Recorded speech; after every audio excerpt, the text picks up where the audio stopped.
Hey there everyone, it's Bob Martin, the RCSubGuy with the NautilusDryDocks.com. I got another project to share with you. This is one of my favorite submarines of all time. Yes, we are talking about the Russian Typhoon class sub. Let's take a look.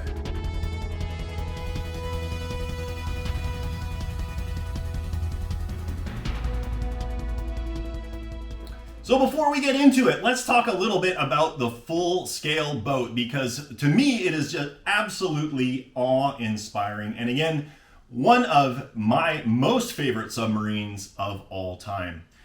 This was an absolutely massive boat. We're talking about 574 feet in overall length with a beam of 75 feet. We're basically talking about an apartment building for a sail here. 20 vertical missile tubes, and each one of those could hold 10 MIRV missiles. So yeah, you can do the math. That's 200 nuclear weapons on board this ship, and it was capable of launching while docked, which was super interesting to me. Twin shaft, 7-bladed scimitar props, each one in a shroud. Each one of those shafts was 50,000 horsepower, which means that it could propel this boat to a maximum submerged speed of over 27 knots, which is incredible if we're talking about a building being propelled completely under the water at 28 knots. It's absolutely ridiculous. There were 6 of these built from 1976 through 1985. So not the most numerous class of boat, but certainly something to give people pause when they think about them.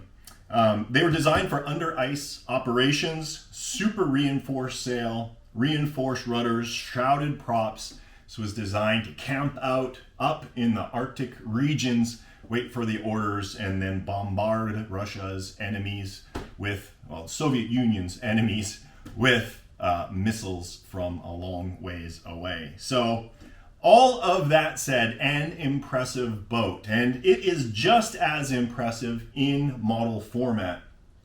This is a 1/100th scale representation of the Typhoon class submarine put out by a company called Engel of Germany. Now, they made 2 versions of that. There was the early version and the later version, which was called Master Scale. This is the latter.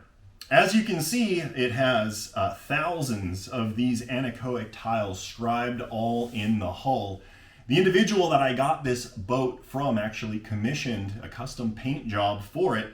So each one of these anechoic tiles is hand shaded individually, resulting in this beauty that you see before you. 68 inches in overall length, and it weighs out at about, we just weighed it, 48 pounds. It is a considerable boat, and we talk about this a little bit during the lake trials. It takes a little bit of effort to turn it, to accelerate it. There's a lot of mass moving around in both above and underneath the water. Now that we've given you an overview of it, let's go into the details of the boat and the numerous features that have been incorporated into it. So controlling the whole thing is a tandem FrSky X18S transmitter, and this can control up to, I believe, 24 different channels of control. This particular boat is using 10 and every one of those channels to control the boat. Just so that I remember, first off, we have bow thrusters controllable from the left stick. We have our throttles, rudder, and dive planes. We have our periscopes, retractable periscopes, and we have our retracting bow planes. And we've got stern plane override here in the back as well. And then the ballast system is on this switch right here, as well as these 2 dials right here. So as you can see, there's a lot of functions that this radio is controlling. It certainly has the capability for much more, but beautiful radio. And like I said before, I used the word tandem. This is actually a dual frequency radio that operates both on 2.4 gigahertz and 900 megahertz, meaning that you have excessive redundancy and amazing amount of control as far out as you want to go in surface trim, while still retaining the ability to completely submerge and operate the boat under the water.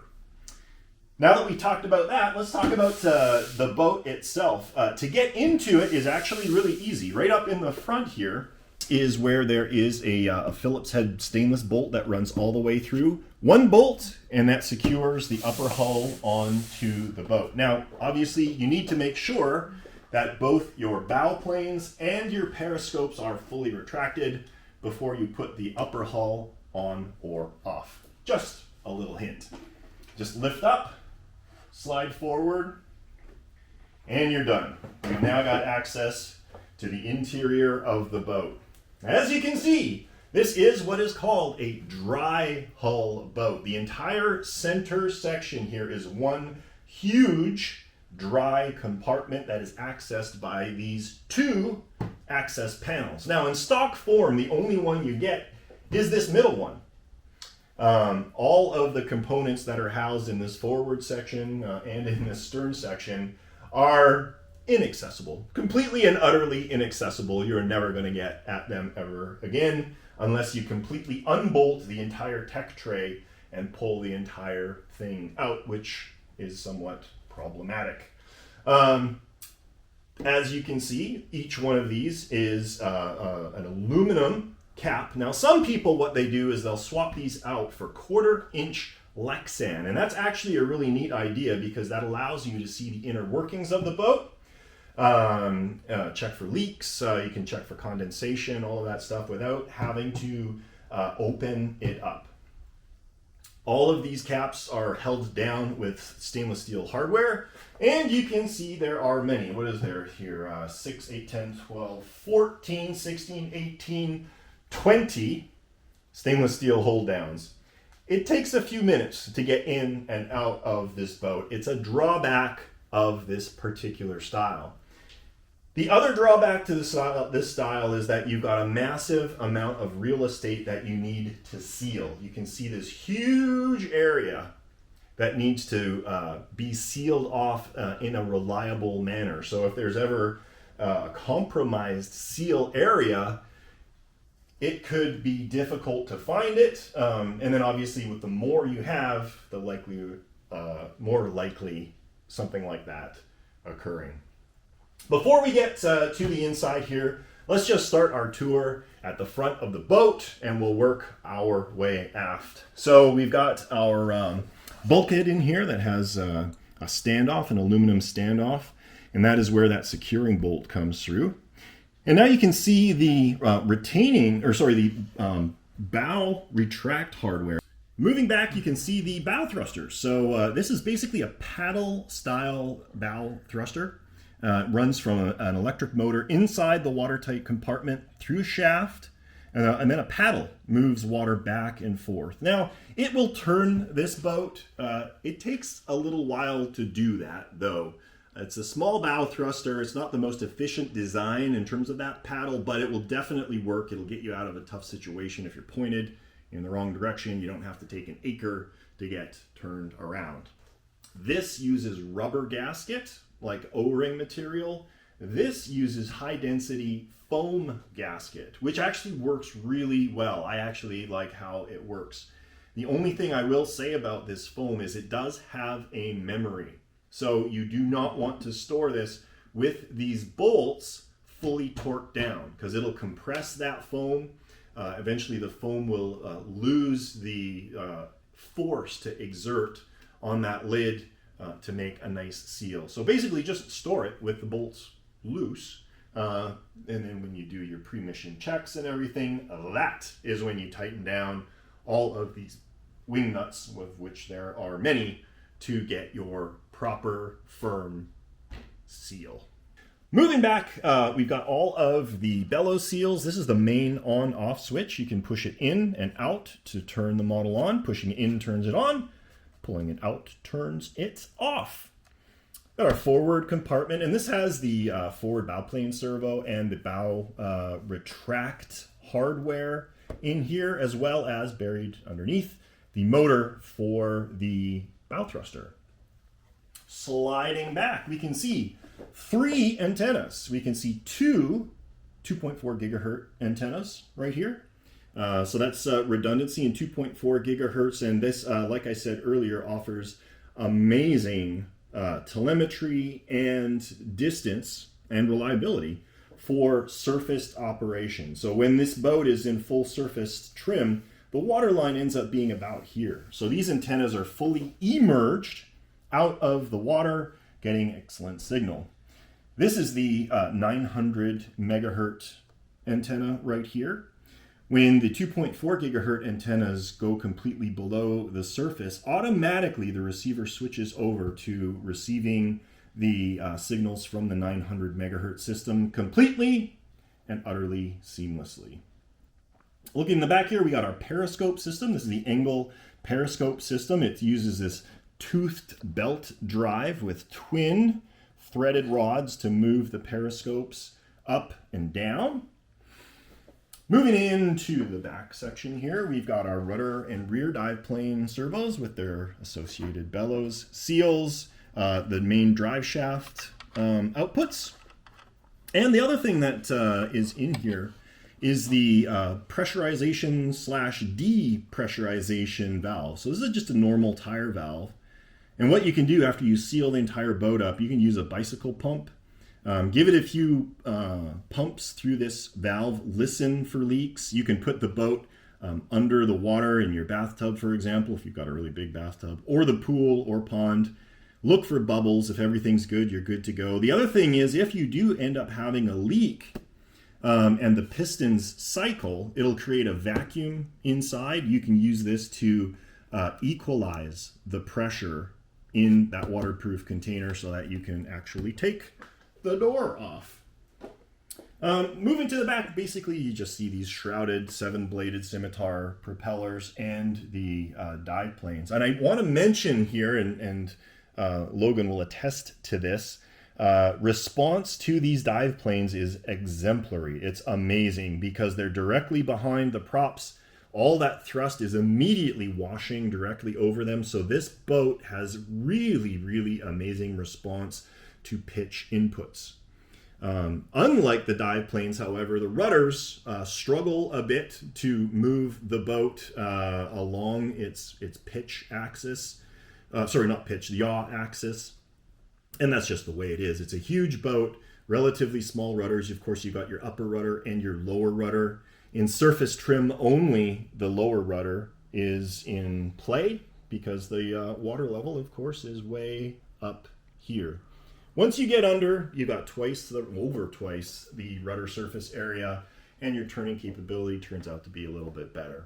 All that said, it will actually turn fairly well. It just takes a minute for it to begin turning, and then you're okay. Let's take a look inside this crazy contraption here.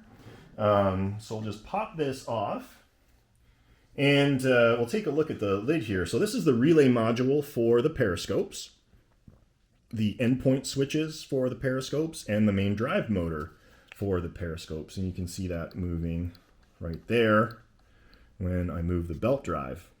We got our tandem R10 10-channel receiver, and this is the relay module that controls the periscopes as well. So that's everything mounted in the lid. We got all our umbilicals that go into the back there. I'm just going to set this aside nice and gentle. And now we can see the spaghetti and meatballs that we have inside the boat. This is our main drive battery right here. This is a nickel metal hydride battery pack. I believe this is 10 amp capacity, 6 volts. You'll notice that it's plugged in here right now, and that is okay because there is actually a physical relay that completely disconnects it from the rest of the system, so there's no parasitic voltage draw off of the battery. That having been said, always a good idea to store the battery disconnected from the model. We can see the two piston tanks right here. These are twin 750 milliliter piston tanks. Those being controlled by a T-Max control system. And the T-Max control system actually allows you to do a few different things. I'm going to grab the radio here just to talk through what those look like. So we've got a 3-position switch here that controls the ballast system. Up is surfaced trim. That makes sense. Up is up. When you move it into the center section, the ballast system goes into neutral buoyancy. And the way we've got this ballasted, that puts the water level right about here, about an inch of tower remaining. 99% of the time when you run submerged, you are going to be in that trim. You always want just that little bit of positive buoyancy in there for a safety perspective. All the way down will basically flood the tanks. All the way it'll settle the boat on the bottom of the operating environment that you're in. Just bear in mind, if you flick that all the way and you're not paying attention, you could settle in 5, 10, 15, 20, 50, or 100 feet of water. Pay attention to what you're doing.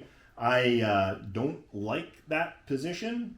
90% of the time, you're not going to want to do it. The only time you are is if you want to show off to the friends. Oh, look at me. I'm parked on the bottom while I go get a sandwich or something like that. When you are in that neutral position, you can actually do fine tuning of the buoyancy via this knob.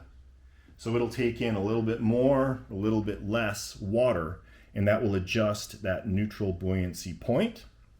And then this other knob allows forward and rear trim adjustments. So you can actually raise the stern, lower the stern, raise the bow, lower the bow with this fine adjustment knob. For the most part, you're just going to keep them exactly in the middle. And the only two positions you're going to use is fully surfaced or neutral buoyancy. That is the ballast system. Pretty slick system. And the other thing that this boat has, and I think it is hiding back here, is a pressure switch. And it's basically a fail-safe unit that if the boat exceeds 6 feet of depth, then the ballast will automatically blow. They're basically saying you're too deep, we're going to get you back up again.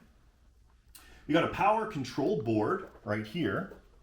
And this is what I was talking about before. So this is actual power distribution block that sends power out to all the various systems in the boat. But it has that switch that completely cuts the battery off. That's mounted under here, and that's where that linkage from that forward switch is run to. Looking in the back here, we've got a couple more things to look at. We've got an automatic pitch controller right here. And we've got our electronic speed controller that controls our two main drive motors, which are buried way in the bowels of the back of the boat at this point. And these are the two reworked servos, the reworked placement that we just finished up as an improvement over the initial design. So now these are completely accessible, easy to get, easy to maintain, easy to adjust right here that run the rudder and the dive planes.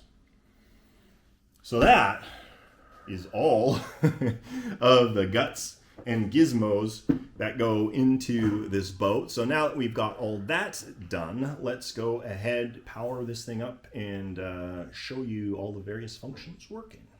All right, the boat is all powered on. We pushed this forward, the radio is on. Let's take a look at all of these different functions that the boat has.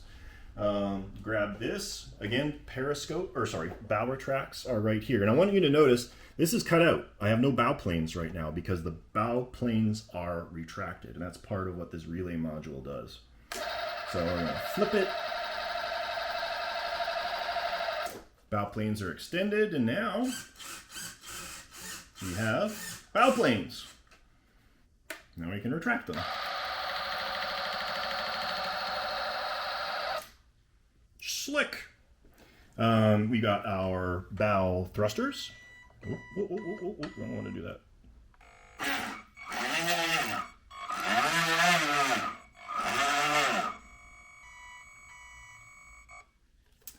And by the way, we took this module, this plate off. So now you can see everything that goes on in there. There's the relay module for the bower tracks, and buried way under there is the motor for the bow thrusters and our bow plane servos right there.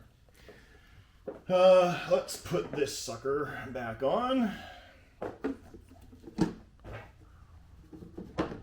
And now we can do our periscopes. Now, just as a note here, I ran out of two-way switches, so it's on a three-way switch. It really doesn't make any difference. But down is down, up is up.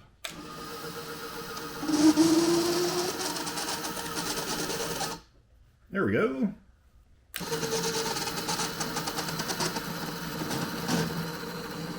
You know what? That needs a little bit of oil. Let's put a little bit of oil on there before we go any further. All right, a little bit of silicone grease on here, and now she's smooth as butter. Nice. Now just notice, this is how the limit switches know that this is in raised or lowered position. This shaft goes all the way down through this seal and into the limit switches underneath. So that's how it knows when it's up or down.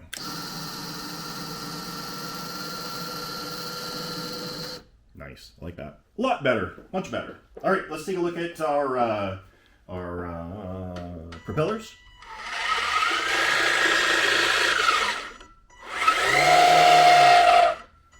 And I'll say, this is a fast boat. It's actually really quick. It'll, like, normal cruise speed is about like quarter throttle, which is pretty cool.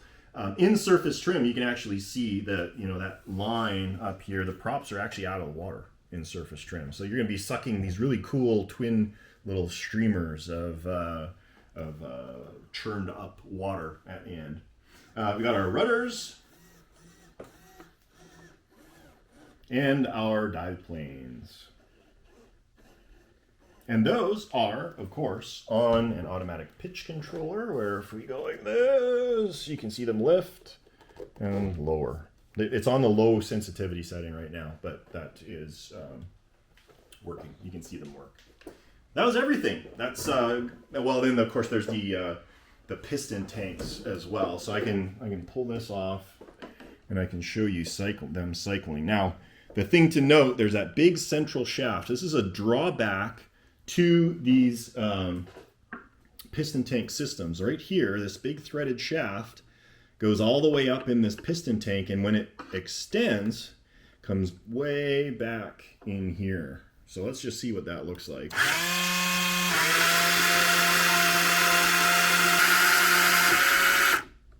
So not the quickest system, but very, very precise.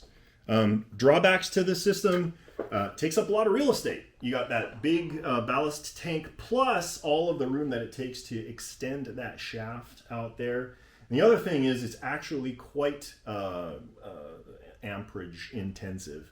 It takes a lot of force to pull all that friction of that piston moving, or that plunger moving in and out of the piston tank. So these suck a lot more amperage than something like a pump system, or certainly a gas system would do. But again, the advantage is exceptionally precise, easy to control. You can use microcontrollers to do all sorts of cool things to have them work together, as we talked about before. So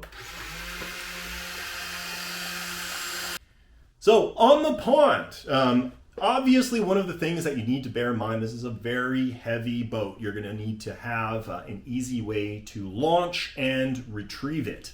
There's a lot of weight in there, and if you bump it, particularly the stern with those stern planes, you will break things. So be very, very careful for transportation, storage, launch, and retrieval of this boat.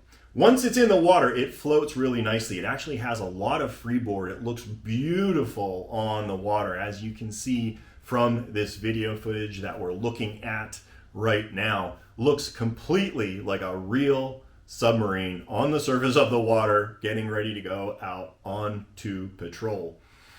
Ballast system, as you noticed before, takes a little while to cycle. You know, it's a good 10 to 15 seconds to go from full surface trim down to neutral buoyancy. Really, that's not a big deal. Obviously, the real submarines take a long time to go from surface to submerged trim. So not a big deal at all. Once it's submerged, as I mentioned before, those stern planes offer a really high degree of control over the pitch of the boat. Rudders, not so much. Just bear that in mind when you're maneuvering. You're gonna need some real estate to get turned around. I would not recommend this for a swimming pool or even an Olympic pool, but certainly a pond or a lake is where you're gonna wanna be operating the boat. Bow thrusters, as we mentioned before, will turn the boat around in its own length, but it will take a small eternity. It will move at a little bit of a snail's pace, but they're there to get you out of a pinch. Submerged operation, being a big boat, it's very, very stable in submerged. It's easy to hold at periscope depth and a ton of fun to operate. Really, it's just a really impressive boat with a lot of presence on and under the water. Well, there you go. Again, one of my most favorite boats in the world, the Russian Typhoon class, also known as the Akula, if you really want to get confusing talking about the other Russian submarine. But that was an overview showing you basically how this is put together, how it works. I really hope you enjoyed it. If you did, I would really appreciate a like and subscribe to my channel and to this video. It helps us out here at the Dry Docks a lot. If you have any questions or comments, drop them down below. I'll get back to you as soon as I can. But as always, if you want a faster response, email me anytime. bob@nautilusdrydocks.com. With that, I am going to let you go. Thanks for joining me, and as always, we'll catch you next time.